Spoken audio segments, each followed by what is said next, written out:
The freezing wind sliced through Olivia Lancaster's torn dress like a knife, each gust stealing her breath as she stumbled blindly through the howling Montana blizzard of 1876. Just hours before, she had been safely aboard the stagecoach heading west to Helena, filled with dreams of a new life teaching at the frontier school. Now, with the coach overturned somewhere behind her and no sign of the other passengers, she was alone facing certain death in the merciless January storm. Nathan Ashford pulled his sheepskin collar higher against the biting cold, cursing his decision to ride out to check his western fence line despite the threatening clouds. The seasoned cattle rancher knew better than to underestimate Montana's winter fury, yet here he was, miles from his homestead with darkness falling and the blizzard intensifying by the minute. The only blessing was that his gelding, Rusty, knew these hills as well as he did. He almost missed her a crumpled shadow against the blinding white. At first, Nathan thought his eyes were playing tricks, conjuring mirages in the swirling snow. But when Rusty snorted and sidestepped nervously, Nathan peered closer and saw a figure huddled against a rock outcropping, nearly covered in rapidly accumulating snow. "Hello," he called, his voice swallowed by the howling wind. Receiving no response, he dismounted, his boots sinking deep into the snow as he approached. "Can you hear me?" When Nathan reached the figure, he found a young woman, her lips blue, eyelashes frosted white, barely conscious. Her tattered dress offered almost no protection against the elements, and her slender fingers were curled into claws, frozen in what must have been a desperate attempt to find warmth. "Madam, madam, can you hear me?" Nathan touched her shoulder, alarmed by how cold she felt even through her damp clothing. Her eyes fluttered open, striking green eyes clouded with confusion and fear. "The coach," she whispered, her voice barely audible above the howling wind, "overturned the others." "Don't speak now," Nathan said, quickly unbuttoning his heavy coat and wrapping it around her. "We need to get you somewhere sheltered before this storm gets worse." Without hesitation, he scooped her into his arms, surprised by how light she felt. The woman's head lolled against his chest, consciousness slipping away as hypothermia tightened its grip. Nathan knew he had perhaps an hour, maybe less, to save her life. His cabin was too far, they'd never make it in this weather. The old line shack was closer, maybe 3 miles west along the creek bed. It wasn't much, but it had walls, a roof, and a stone fireplace. It would have to do. Nathan managed to mount Rusty with the woman cradled against him, her body terrifyingly still. "Hold on, miss," he murmured, though he doubted she could hear him. "Just hold on." The ride to the line shack was a blur of stinging snow and growing darkness. Nathan's own fingers grew numb on the reins as he guided Rusty through the worsening blizzard, using landmarks only a man who knew this land intimately would recognize. The woman in his arms didn't stir, and several times he pressed his fingers to her neck, relieved to find a pulse, however faint. When the shadowy outline of the line shack finally appeared through the curtain of snow, Nathan nearly wept with relief. He dismounted awkwardly, still holding the woman, and managed to lead Rusty into the small lean-to attached to the shack. The gelding would have some protection there, at least. The door to the shack groaned as Nathan shouldered it open, revealing a single room with a stone fireplace, a narrow cot, a rough-hewn table with 2 chairs, and little else. It was freezing inside, but at least they were out of the wind. Nathan gently laid the woman on the cot, then quickly set about making a fire. His fingers were clumsy with cold as he arranged kindling and smaller pieces of wood from the stack beside the fireplace. Thankfully, the previous occupant, likely one of his own ranch hands, had left the shack well supplied. The match flared, catching the kindling, and Nathan carefully nursed the tiny flame until it grew stronger.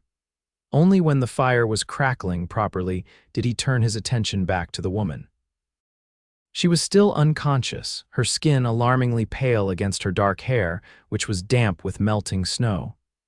Nathan knew what needed to be done, though the propriety of it made him hesitate. Her wet clothing was killing her as surely as if she'd been stabbed, drawing precious heat from her core. There was no choice. "I apologize, miss," he murmured as he began to remove her sodden dress and petticoats. He worked as quickly and respectfully as possible, keeping his eyes averted when he could. Beneath her outer garments, her chemise and drawers were also damp. Swallowing hard, Nathan removed those as well, then quickly wrapped her in the rough wool blanket from the cot. He hung her clothing near the fire to dry, then rummaged through the small trunk in the corner, finding a faded flannel shirt that would serve her better than her torn dress when she woke. If she woke, the fire was building now, filling the shack with blessed warmth, but the woman's skin remained frighteningly cold to the touch. Nathan knew she needed more heat immediately if she was to survive the night. Without allowing himself to overthink, Nathan removed his own damp outer clothing, leaving on his long johns. He added more wood to the fire, then carefully lifted the blanket-wrapped woman and sat on the cot with his back against the wall. He positioned her between his legs, her back to his chest, and wrapped the blanket around them both, enveloping her in his body heat. "Live," he whispered against her hair. "Just live." As the hours passed, Nathan drifted in and out of sleep, waking frequently to check on his charge and add wood to the fire. Gradually, her skin warmed and her breathing became deeper, more regular. Sometime in the darkest part of the night, she stirred against him, making a small sound of confusion. "Easy now," Nathan said softly. "You're safe." She tensed immediately, trying to pull away. "Please," he said quickly. "I'm not going to hurt you. You were caught in the blizzard.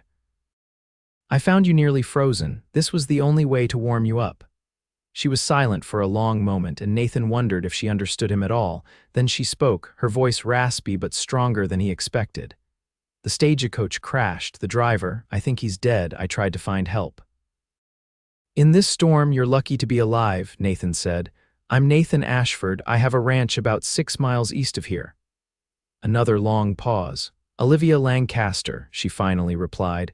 "I was traveling to Helena. I'm to be the new schoolteacher there."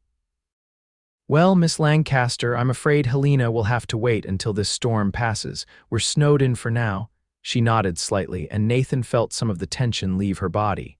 "Thank you," she whispered, "for saving my life. Anyone would have done the same." "No," she said with surprising firmness. "They wouldn't have." Nathan had no reply to that.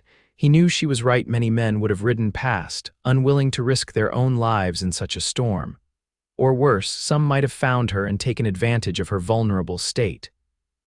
He was suddenly fiercely glad it had been him who found her. "Try to rest," he said. "Dawn's still hours away, and you need to regain your strength." Olivia didn't respond, but Nathan felt her relax against him, her breathing evening out as she drifted back to sleep. He remained awake, one arm wrapped protectively around her middle, listening to the storm rage outside and wondering what sort of woman had the courage to travel alone to a frontier town to teach children she'd never met.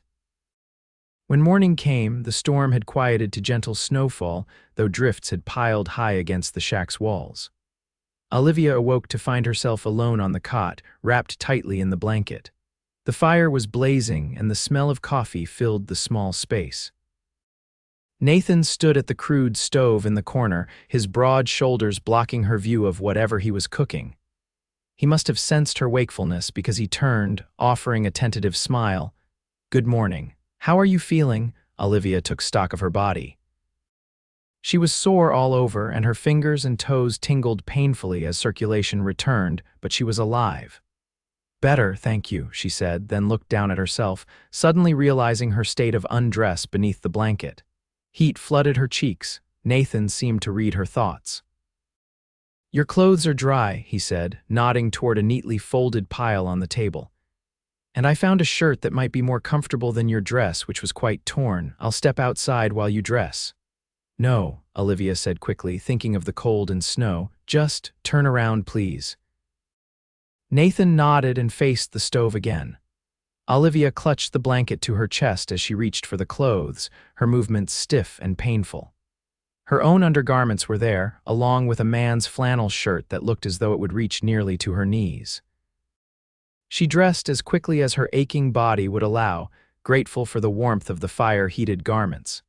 The flannel shirt was enormous on her slender frame, but it was clean and warm and smelled faintly of soap and pine.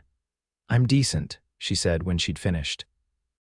Nathan turned, his expression softening as he took in the sight of her swimming in the oversized shirt. "It suits you," he said with a small smile, then seemed to catch himself. "I mean, it's practical for the situation." Olivia found herself returning his smile. In the light of day, she could see her rescuer clearly for the first time. He was taller than she'd realized, with broad shoulders and strong, capable hands. His face was weathered from years in the sun, with lines at the corners of his eyes that suggested he smiled often. His hair was dark brown with hints of auburn, and his eyes were a startling blue that reminded her of summer skies. "I've made breakfast," Nathan said, breaking the moment. "Nothing fancy, just beans and bacon, but it's hot." "It sounds wonderful," Olivia said sincerely. She couldn't remember when she'd last eaten. Nathan filled 2 tin plates and brought them to the table, then poured coffee into chipped mugs. Olivia joined him, wrapping her still tender fingers around the warm mug gratefully. They ate in companionable silence for a few minutes before Nathan spoke. "If you don't mind my asking, what brought you out to Montana Territory, Miss Lancaster? Teaching school in Helena can't be as comfortable as whatever position you might have found back east." Olivia considered how to answer. The truth was complicated, and she wasn't sure she was ready to share it with a stranger, no matter how kind he'd been. "I wanted an adventure," she said, which wasn't entirely untrue, "and there's a shortage of qualified teachers willing to come this far west. I thought I might do some good here." Nathan nodded, seemingly accepting her answer. "It's a hard life, especially for a woman alone, but the people are good mostly. They'll appreciate having someone to educate their children properly." "And you, Mr. Ashford, what's your story?" A shadow passed over Nathan's face. "I came out here after the war. Couldn't settle back into city life after what I'd seen. Worked as a cowhand for a few years, saved every penny, then bought my place when land was still cheap. Started with 30 head of cattle and a broken-down cabin." He smiled slightly. "Now I've got 300 head and a house that doesn't leak when it rains. Most days, that feels like success enough." Olivia sensed there was more to his story, perhaps a woman left behind or lost, but she didn't press. Everyone who came west was running toward something or away from something, often both. "How long do you think we'll be snowed in?" she asked instead. Nathan glanced toward the single window, which showed only white. "Hard to say. The storms let up, but there must be 3 feet of snow out there. Might be a day or 2 before we can safely make it back to my ranch, and longer before the roads to Helena are passable." Olivia nodded, trying to hide her dismay. She was already late for the start of the school term, and now she'd be later still. Not to mention being stranded alone with a man she'd just met, a compromising situation that would raise eyebrows even in a frontier town. As if reading her thoughts, Nathan said, "I know this isn't proper, but no one would expect either of us to brave a storm like that. We did what was necessary to survive." "Yes, of course," Olivia agreed quickly, "and I'm grateful, truly." Nathan studied her for a moment, then seemed to come to a decision.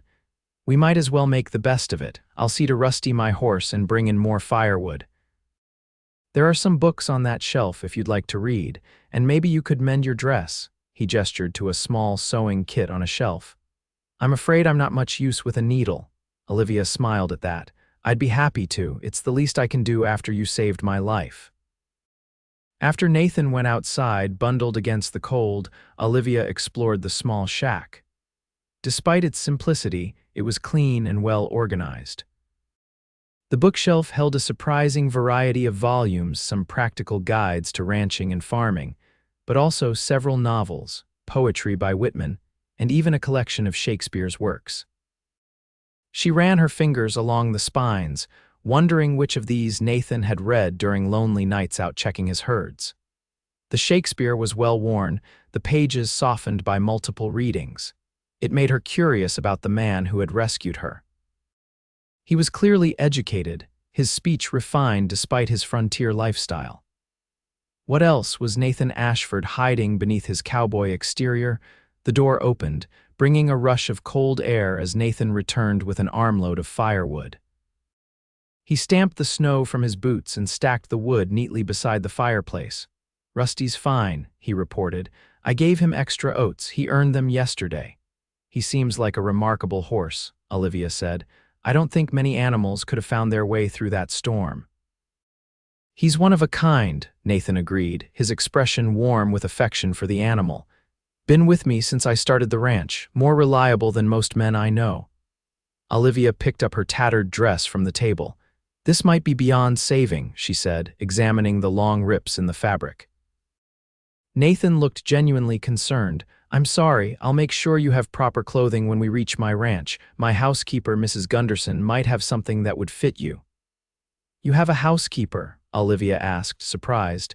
"A widow with 3 young sons," Nathan explained. "Her husband worked for me until he was killed in a fall 2 years ago. She and the boys live in a cottage on my property. She keeps house for me, and I make sure her boys have a roof over their heads and food on their table." The explanation raised Olivia's estimation of Nathan even higher. Many men would have sent the widow packing after her husband's death, considering her a burden. "That's very kind of you," she said softly. Nathan shrugged, looking uncomfortable with the praise. "It's nothing more than decent. Besides, she's the only reason I eat regular meals and have clean shirts." He gestured to the dress in her hands. "Do what you can with that. If it's not salvageable, we'll figure something out." Olivia spent the morning carefully mending her dress while Nathan whittled a small wooden figure by the fire. They spoke little, but the silence was comfortable rather than awkward. By midday, Olivia had done what she could with the dress, though it was still far from presentable. "May I ask you something, Mr. Ashford?" she said as they shared a simple lunch of hardtack and jerky. "Nathan, please," he corrected. "And yes, you may." "How did you come to have Shakespeare and Whitman in a lined shack in the middle of nowhere?" Nathan smiled, looking almost sheepish. "I brought them. I spend a fair amount of time out here during calving season, checking on the herds. Reading passes the time." He hesitated, then added, "I studied literature at Harvard before the war. Old habits die hard, I suppose." Olivia couldn't hide her surprise. "Harvard, that's unexpected.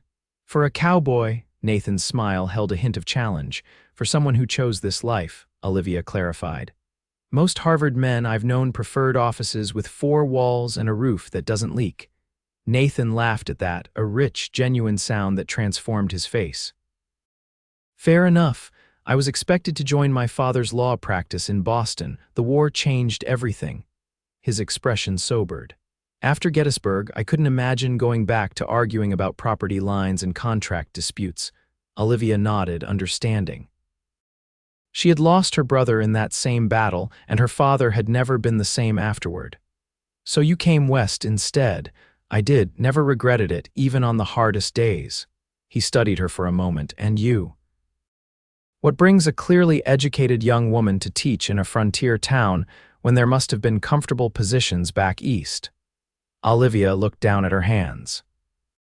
She'd been evading this question since they met, but somehow in this isolated cabin with the man who had saved her life, the truth seemed easier to share. "My father died 6 months ago," she said quietly. "He lost everything after the war, his business, our home, eventually his will to live. He had debts I couldn't pay. When I saw the advertisement for a teacher in Helena offering free passage and room and board, it seemed like providence." Nathan's expression softened with compassion. "I'm sorry about your father. Thank you. He was a good man, just broken by loss." She forced a smile. "Besides, I truly did want an adventure, and what could be more adventurous than nearly freezing to death my first day in Montana territory?" Nathan chuckled at her attempt at humor. "Let's try to make the rest of your Montana experience less life-threatening." "I'd appreciate that," Olivia said, her smile genuine now. As the day progressed, they fell into an easy rhythm, taking turns adding wood to the fire and sharing stories of their lives. Nathan told her about the challenges of building his ranch from nothing, about blizzards that had nearly wiped out his herd and droughts that had left the land parched and his cattle thin. Olivia shared tales of teaching in a small school outside Philadelphia, of students who had touched her heart, and the satisfaction of watching a child's face light up with understanding. By evening, Olivia felt as though she'd known Nathan Ashford for years rather than hours. There was something about him that invited confidence, a steadiness, a fundamental decency that she found increasingly attractive.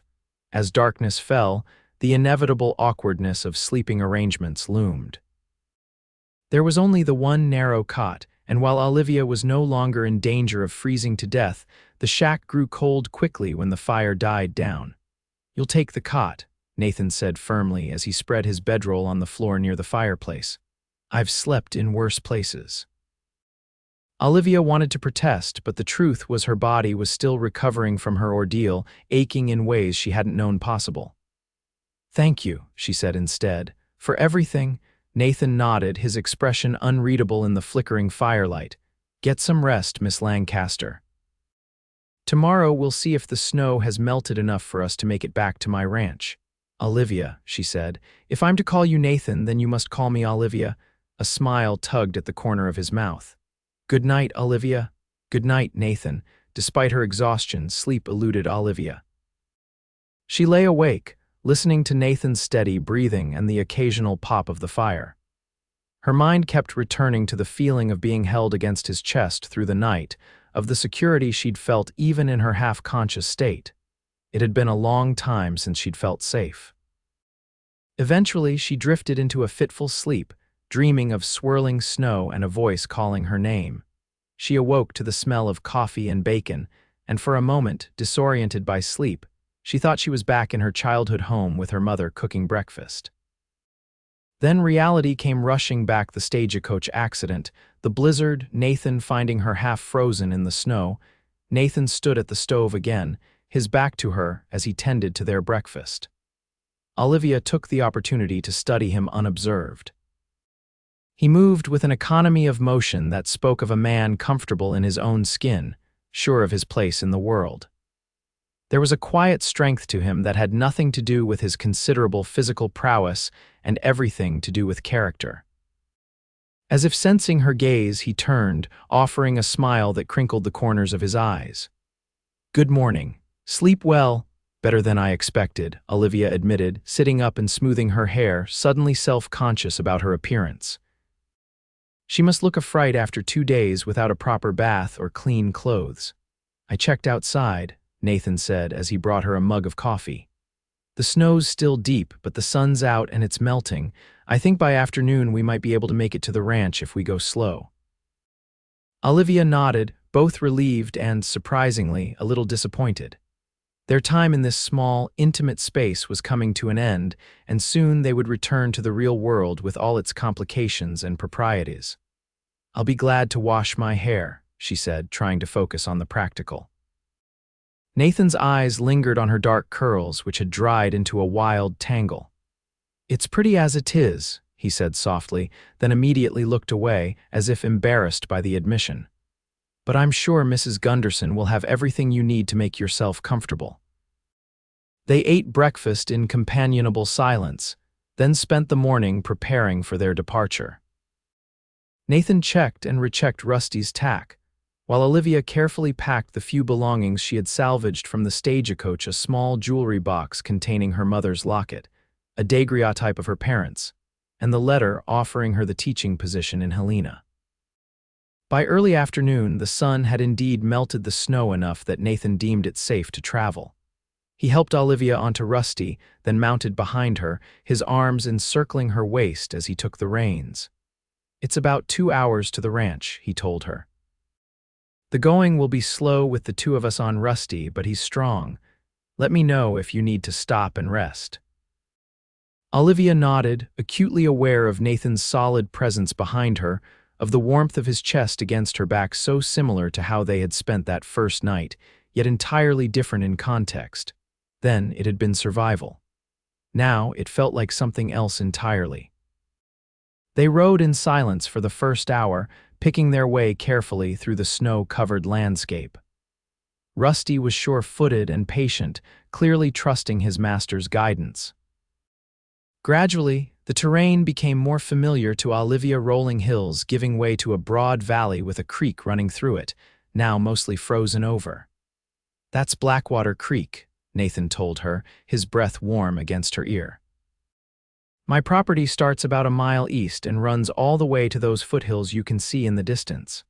Olivia was impressed by the size of his holdings. "It's beautiful," she said sincerely. The snow-covered valley had a stark, pristine beauty that tugged at something deep within her. "It's even better in spring," Nathan said, "when the wildflowers bloom and the creek runs full from the snowmelt, and in summer when the grass grows so high it ripples like water in the wind." There was love in his voice, the deep attachment of a man to his land. As they crested a small rise, a cluster of buildings came into view in the distance, a large cabin with smoke rising from the chimney, a barn, several outbuildings, and a smaller cottage set slightly apart. "Home," Nathan said simply. They were spotted as they approached. A tall, lanky young man emerged from the barn, shading his eyes against the sun. When he recognized Nathan, he waved enthusiastically and jogged toward them. "Boss, we were getting worried. That storm was something fierce." "It was indeed, Tom," Nathan agreed as he helped Olivia dismount. "Miss Lancaster, this is Tom Riley, my foreman. Tom, Miss Olivia Lancaster was on her way to Helena when her stagecoach overturned in the storm. She'll be staying with us until the road's clear." Tom touched the brim of his hat respectfully. "Madam, glad the boss found you. That was no night to be caught out." "I'm very grateful," Olivia said, finding she needed to lean against Rusty as her legs threatened to buckle after the long ride. Nathan noticed immediately, his hand coming to her elbow to steady her. "You're exhausted. Let's get you inside where it's warm." The door to the main cabin opened, and a stout woman with graying hair pulled into a severe bun emerged, wiping her hands on her apron. Her expression of concern transformed to surprise when she saw Olivia. "Mrs. Gunderson," Nathan called, "we have a guest in need of your hospitality." The housekeeper hurried forward, her keen eyes taking in Olivia's makeshift attire and pale face. "Goodness gracious, child, you look half frozen. Come inside this instant." Nathan relinquished Olivia to Mrs. Gunderson's capable hands with visible relief. "I'll see to Rusty and then join you," he told Olivia. "Mrs. Gunderson will take good care of you." The housekeeper certainly seemed determined to do just that. She whisked Olivia into the cabin, clucking disapprovingly at her state, and immediately set about heating water for a bath. "Mr. Ashford explained about the stagecoach accident," she said as she bustled around the kitchen. "Terrible business. Were there other passengers?" "Yes," Olivia said, the memory of the crash suddenly vivid again. "The driver and a gentleman traveling to Fort Benton." "I don't know what happened to them. I tried to find help." Mrs. Gunderson's expression softened. "Don't you worry about that now. Mr. Ashford will send the men to look for survivors once he hears the full story. For now, you need to warm up and rest." She gestured to a door off the main room. "That's Mr. Ashford's room, but he'll sleep in the bunkhouse while you're here. I've put fresh linens on the bed." "Oh, I couldn't possibly take his room," Olivia protested. "Nonsense. The man sleeps in the bunkhouse half the time anyway when he's working late with the cattle. Now, let's get that bath ready for you." The next hour was a blur of warm water, clean clothes borrowed from Mrs. Gunderson, too large but blissfully clean, and a hearty stew that restored Olivia's strength considerably. By the time Nathan returned from the barn, she was sitting by the fire in the main room, her damp hair drying in the heat, wearing a faded blue dress that had been taken in hastily at the waist. Nathan paused in the doorway, something in his expression making Olivia's cheeks warm. "You look much better," he said simply. "I feel much better, thank you." She gestured to the chair opposite her. "Mrs. Gunderson said you sent men to look for the stagecoach and the other passengers." Nathan nodded as he took the offered seat. "Tom and 2 others, they know the stage route well. If anyone survived, they'll find them." He didn't sound optimistic. "I should have stayed," Olivia said quietly. "I left them there." "And you would have frozen to death if you had stayed," Nathan said firmly. "You did what anyone would do. You tried to find help. The fact that you survived at all is remarkable." Before Olivia could respond, the door opened again, admitting 3 boys of varying ages, all with Mrs. Gunderson's sturdy build and direct gaze. "Boys, mind your manners," Mrs. Gunderson called from the kitchen. "We have a guest." The youngest, who couldn't have been more than 6, stared openly at Olivia. "Are you a princess?" he asked with childish directness. Olivia laughed, charmed. "No, just a schoolteacher." "These are my sons," Mrs. Gunderson said, coming in from the kitchen. "James is 12, William is 9, and this forward young man is Henry, who is 6 and should know better than to ask such questions." "It's a pleasure to meet you all," Olivia said warmly. "Do you attend school?" James, the eldest, shook his head. "Not in winter, madam, too far to town.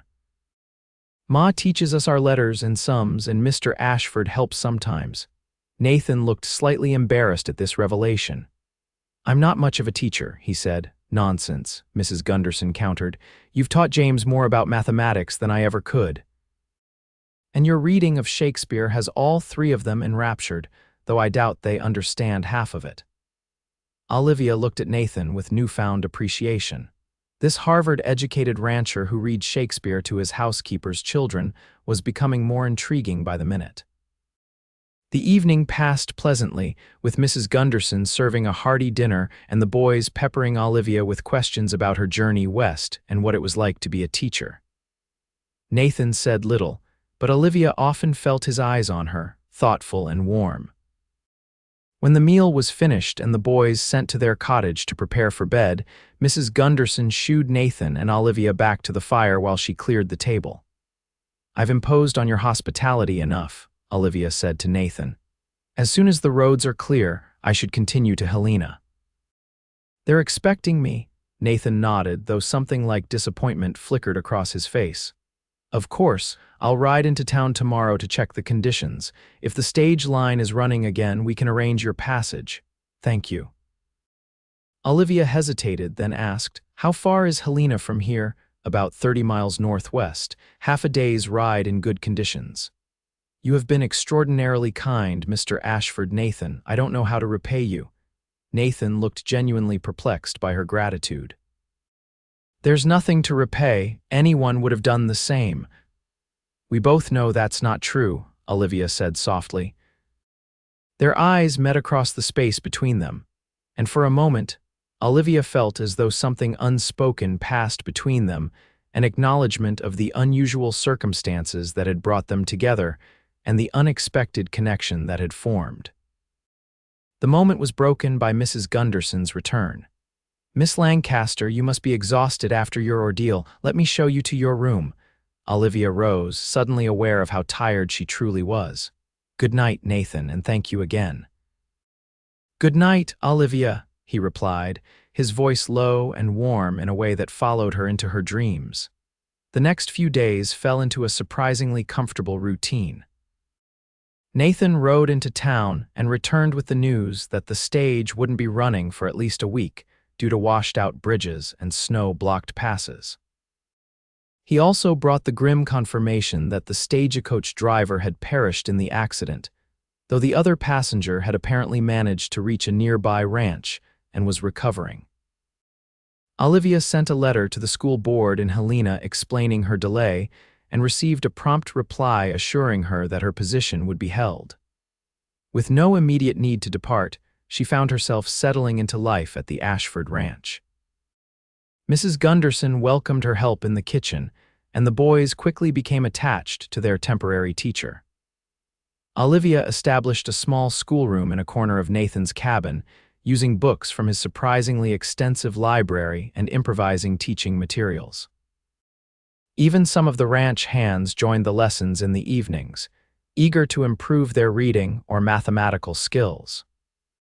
Nathan himself was often busy with ranch work, especially as the early February thaw had revealed problems that needed immediate attention: fences downed by snow, cattle that had strayed during the storm, a leak in the barn roof.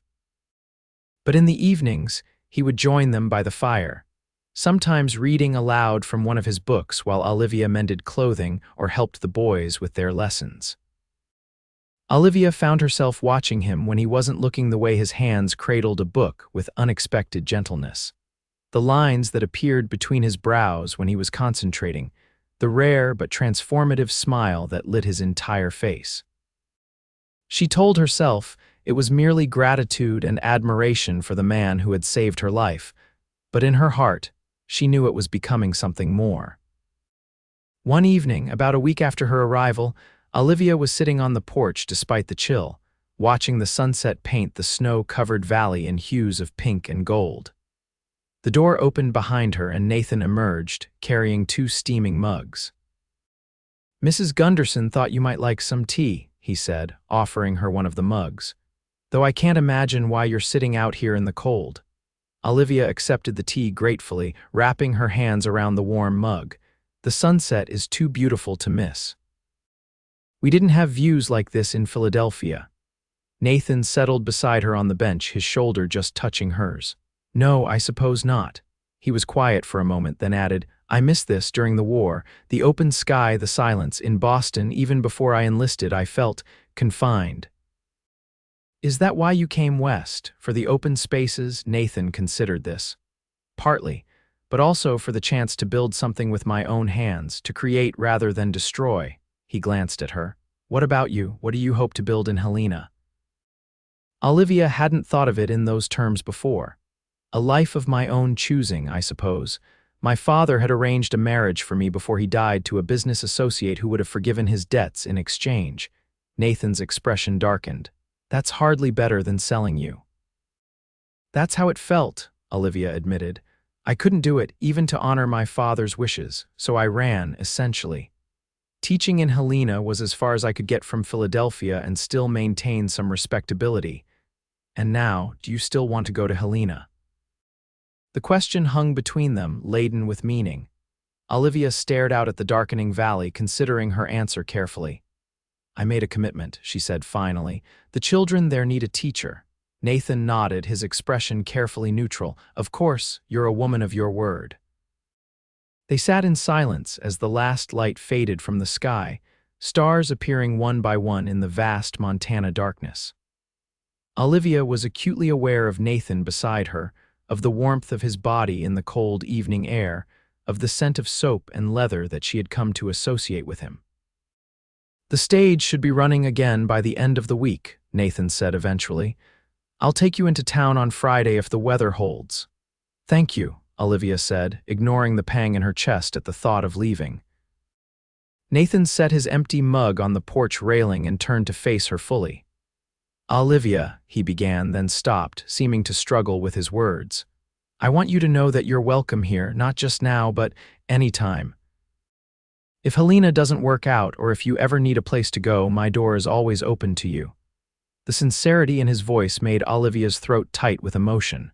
"That's very kind of you." "It's not kindness," Nathan said quietly. "It's selfishness, if I'm being honest.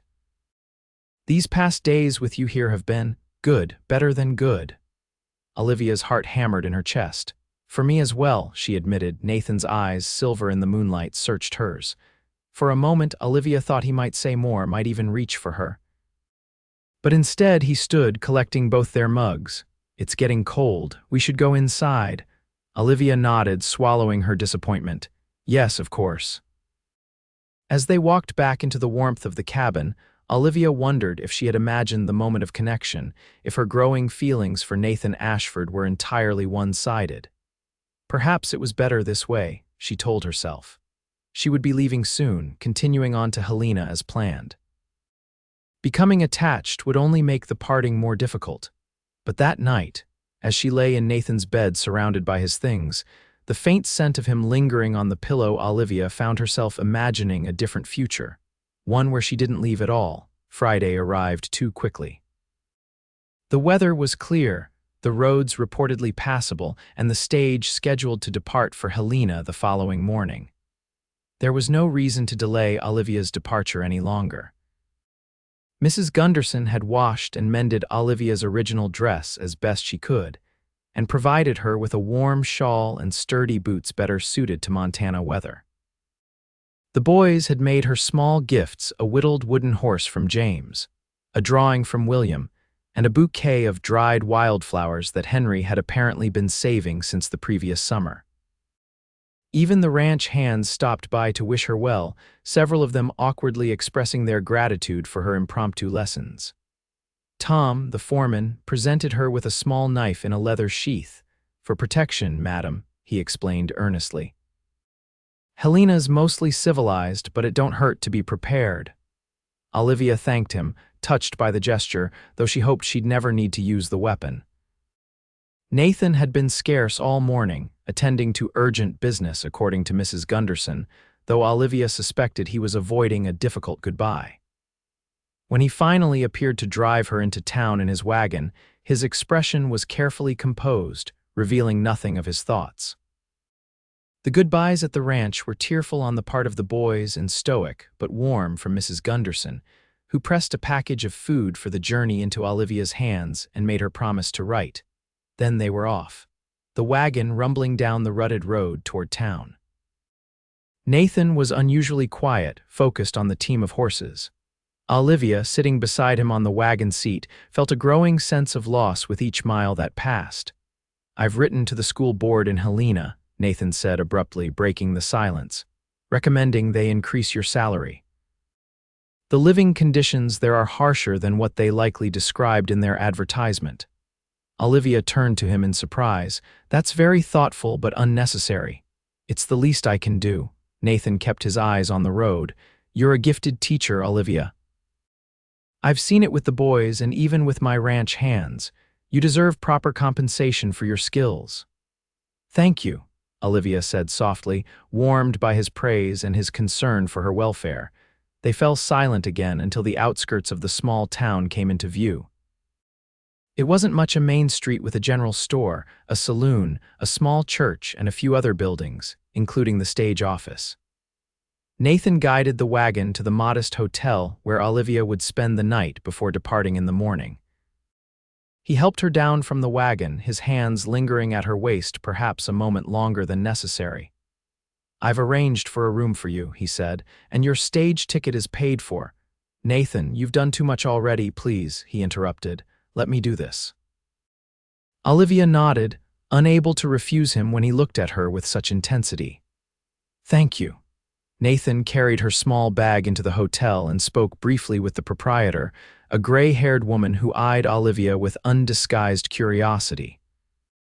Arrangements confirmed, they stood awkwardly in the small lobby, neither seemingly willing to initiate the goodbye. "Would you have dinner with me?" Nathan finally asked. "There's a decent restaurant next to the general store, nothing fancy, but the food is good." "I'd like that," Olivia said, relieved that their parting would be delayed a little longer. The afternoon passed quickly as Nathan showed her around the small town, introducing her to several residents who greeted him with obvious respect. Olivia realized that Nathan Ashford was an important man in these parts, a successful rancher whose opinion carried weight, by the time they settled at a corner table in the restaurant. Olivia had a newfound appreciation for the life Nathan had built for himself.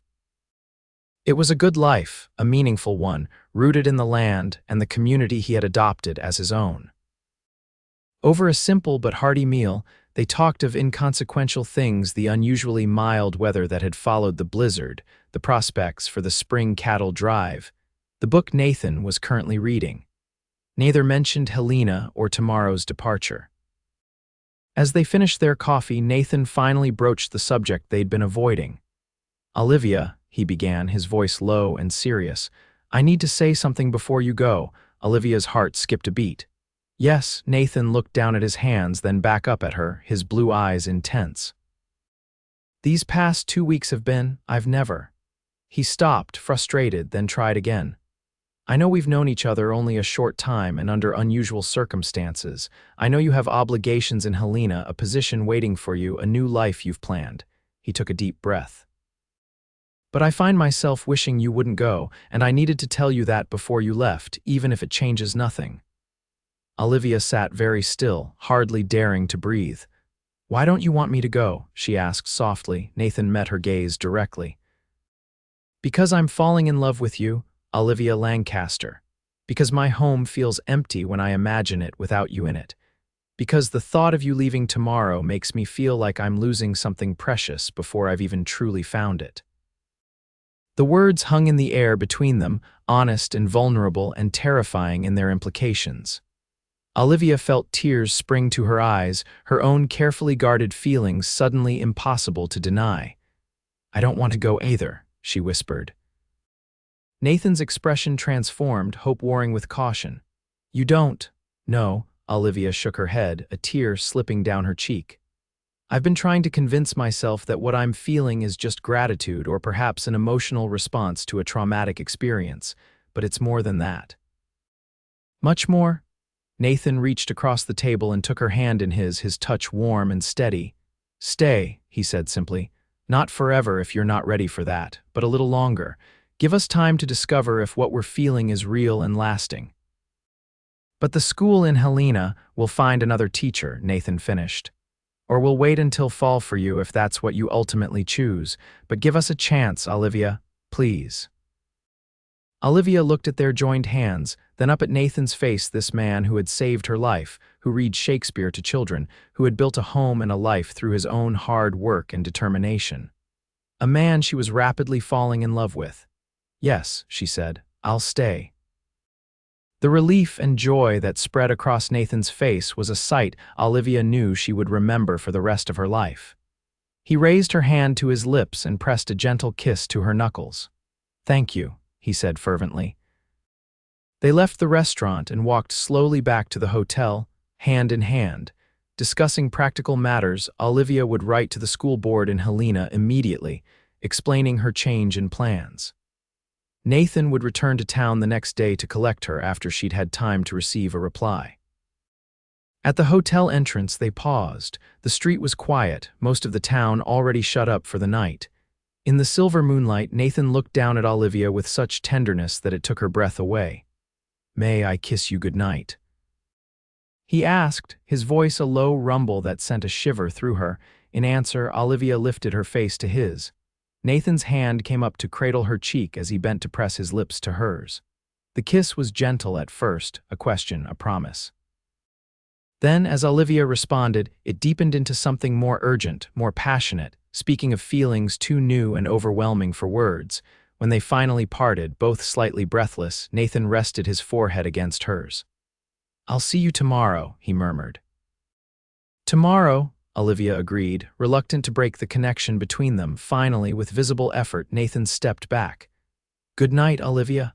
"Good night, Nathan." She watched him walk back to his wagon, her lips still tingling from his kiss, her heart lighter than it had been in years. Whatever the future held, Olivia knew with sudden certainty that she had found her home not in a place, but in a person. True to his word, Nathan returned the next day, arriving at the hotel shortly after Olivia had received a disappointed but understanding reply from the Helena School Board. They released her from her commitment with grace, even suggesting she might consider the position in the fall term if circumstances allowed. The ride back to the ranch was filled with conversation about the future immediate plans and longer-term dreams.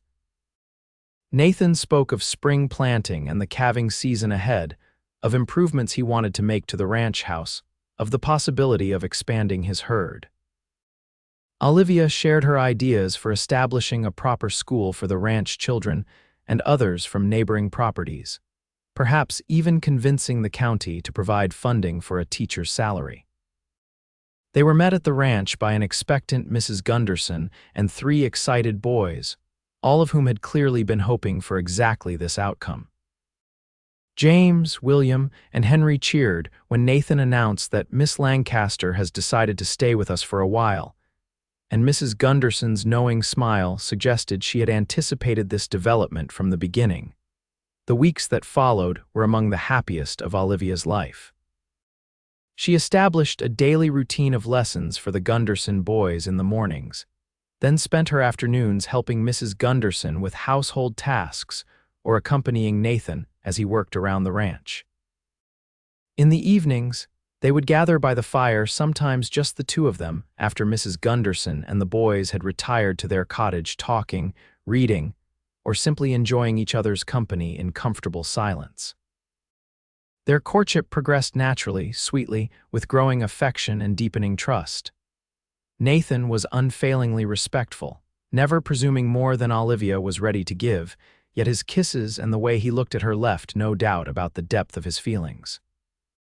As February gave way to March and the first signs of spring began to appear in the valley, Olivia found herself fully integrated into ranch life. She knew the names of all the ranch hands and their stories. She could identify most of the cattle by their markings. She had learned to ride properly, to bake bread in the temperamental ranch oven, to spot approaching weather changes in the sky. One crisp March morning, Nathan invited her to ride out with him to check on a pregnant heifer that was due to calve any day. They rode side by side, Olivia now comfortable on Daisy, the gentle mare Nathan had assigned to her use. The valley was coming alive with the first green shoots of spring, patches of snow lingering only in the shadowed hollows. As they crested a rise, Nathan reined in his horse and Olivia did the same, following his gaze across the landscape. "This is where I found you," he said quietly, "during the blizzard, right there by that rock outcropping." Olivia looked at the spot, trying to reconcile the peaceful scene before her with her memories of swirling snow and numbing cold. "It seems impossible now," she said, "that I could have been so close to death in such a beautiful place." Nathan reached across the space between them to take her hand. "I've thought often about what would have happened if I hadn't decided to check that fence line that day, if I had stayed home like any sensible man would have done with a storm approaching." "Perhaps it was fate," Olivia suggested. Nathan's expression was solemn. "I've never been a great believer in fate, but finding you that day, it makes me wonder." He dismounted and helped Olivia down from her horse, leading her to a fallen log where they could sit side by side, looking out over the valley that had become her home. "I have something to ask you," Nathan said, suddenly seeming nervous in a way Olivia had never seen before. "Yes," Nathan took both her hands in his eyes intent on her face. "I know it hasn't been long since we met. Some might say it's too soon for what I'm about to ask. But I've lived through a war, Olivia. I've seen how quickly life can change, how precious time is, and I know with more certainty than I've known anything in my life that I love you." Olivia's heart swelled with emotion. "I love you too, Nathan." His smile was radiant, but he wasn't finished. "When I found you in that blizzard, I was just trying to save a life. I had no idea I was finding the woman who would make my life complete." He released one of her hands to reach into his pocket, withdrawing a small velvet pouch.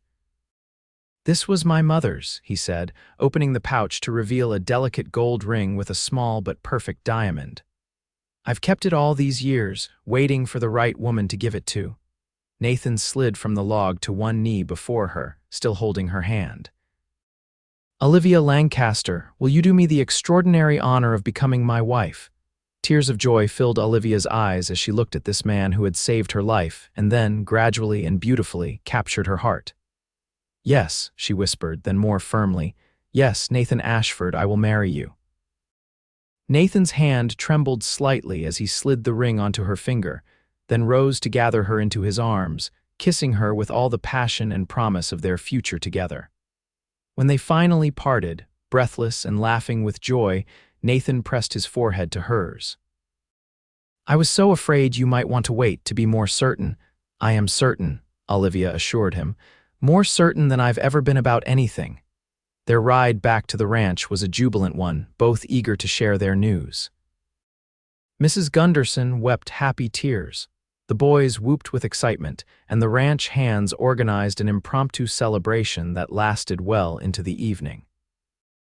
As they stood on the porch that night, watching stars appear in the vast Montana sky, Nathan wrapped his arm around Olivia's shoulders, drawing her close against the spring chill. "Are you happy?" he asked softly. Olivia leaned into his warmth, thinking of the journey that had brought her here, the loss and hardship, the desperate gamble of heading west alone, the near tragedy of the blizzard that had ultimately led her to the greatest blessing of her life. "Completely," she answered, tilting her face up for his kiss. "This is exactly where I'm meant to be." They were married in April, when the wildflowers Nathan had described to her that first day at the ranch had begun to carpet the valley in a riot of color. The ceremony was held outdoors, with the mountains as a backdrop and the entire community in attendance. Olivia wore a dress of cream-colored silk, that Mrs. Gunderson and the women from neighboring ranches had worked together to create. And Nathan looked impossibly handsome in a new suit ordered from back east for the occasion. The Gunderson boys stood proudly as attendants, and Tom Riley served as Nathan's best man. The local preacher officiated, his words nearly drowned out at times by the spring birds singing in the nearby cottonwoods. When Nathan kissed his bride, a cheer went up from the assembled guests that seemed to echo across the valley, a joyful announcement to the Montana wilderness that two people who had found each other against all odds were now joined forever. The celebration that followed lasted until dawn, with music and dancing, feasting and storytelling. Olivia moved through it all in a happy daze, scarcely able to believe that this was her life now, that the handsome, thoughtful man who kept returning to her side with tender touches and adoring glances was her husband.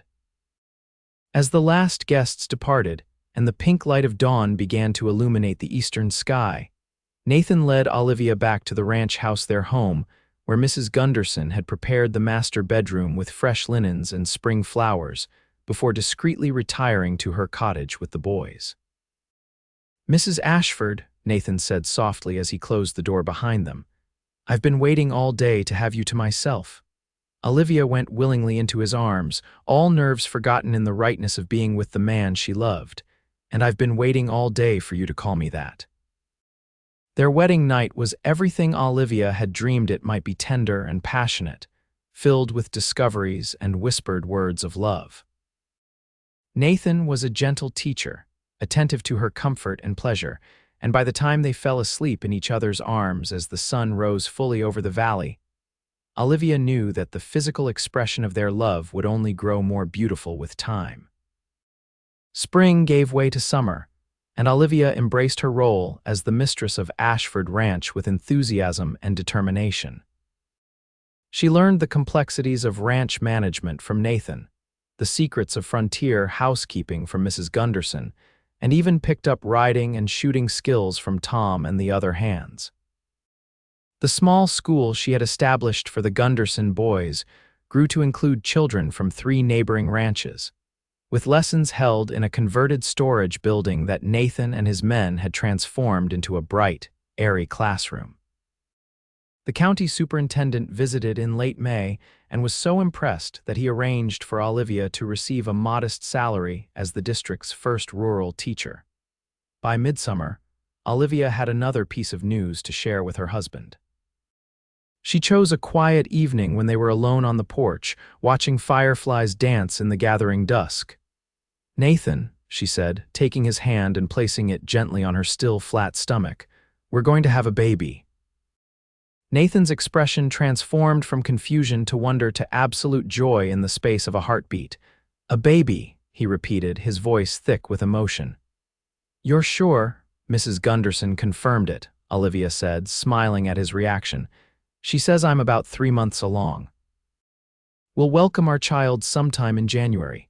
"January," Nathan echoed, his hand still resting reverently on her abdomen. "A year after I found you in the snow." He looked up at her, his eyes shining with unshed tears. "Olivia, I don't have words for how happy you've made me." "Then show me," she whispered, and he did, gathering her in his arms and carrying her to their bedroom, where he expressed with touches and kisses all the love that overflowed his heart. The months that followed were busy ones. The successful fall cattle drive brought prosperity to the ranch, allowing Nathan to make long-planned improvements to the house before winter set in. Olivia's classroom continued to thrive, though as her pregnancy advanced, she began training James, now 13 and remarkably bright, to assist with the younger children. By December, with snow once again blanketing the valley and Olivia's due date approaching, Nathan became increasingly protective, insisting she rest frequently and fretting over every twinge or discomfort she experienced. "You're going to wear yourself out with worry before the baby even arrives," Olivia teased him one evening as they sat by the fire, her feet in his lap as he massaged them gently. "I can't help it," Nathan admitted. "The thought of anything happening to you or the baby." He trailed off, unable to complete the thought. Olivia reached for his hand, understanding his fear. Nothing will happen. Mrs. Gunderson has delivered dozens of babies, and Dr. Parker has promised to come as soon as we send for him. Everything will be fine." Nathan nodded, trying to believe her. "I just never imagined I could love anyone as much as I love you, and now there will be another person to love just as much. It's overwhelming sometimes." "I know," Olivia said softly, "but it's the best kind of overwhelming, isn't it?" Their child chose to make his entrance into the world during a January blizzard remarkably similar to the one in which Nathan and Olivia had first met. As the winds howled outside and snow piled against the windows, Olivia labored bravely in their bedroom, attended by Mrs. Gunderson and the midwife from town who had arrived just before the roads became impassable. Nathan had been banished to the main room, where he paced anxiously, jumping at every sound from behind the closed door. Tom and several of the other hands had taken shelter in the house rather than trying to reach the bunkhouse in the storm, and they did their best to distract their boss with card games and conversation. After what seemed an eternity, a thin, outraged wail cut through the air, followed by Mrs. Gunderson's voice calling for Nathan. He was through the door in an instant, his heart in his throat as he approached the bed where Olivia lay, pale but smiling, a small bundle cradled in her arms. "Nathan," she said, her voice tired but triumphant, "come meet your son." The world seemed to stop as Nathan looked down at the tiny, red-faced infant wrapped in a soft blanket. The baby had a shock of dark hair, and when he briefly opened his eyes, they were the same deep blue as Nathan's own. "He's perfect," Nathan whispered, reaching out a tentative finger to touch his son's cheek. "Just like his mother." "Would you like to hold him?" Olivia asked. With trembling hands, Nathan accepted the precious bundle, cradling his son against his chest. The feeling that swept through him was unlike anything he had ever experienced, a fierce, protective love so overwhelming it brought tears to his eyes. "What shall we call him?" Olivia asked softly. Nathan looked from his son to his wife, his heart so full he thought it might burst. "What about James, after your father?" Olivia's eyes filled with tears. "I would like that very much. James Nathan Ashford." "Welcome to the world, little James," Nathan murmured to his son. "You have the best mother any boy could ask for, and the best father," Olivia added.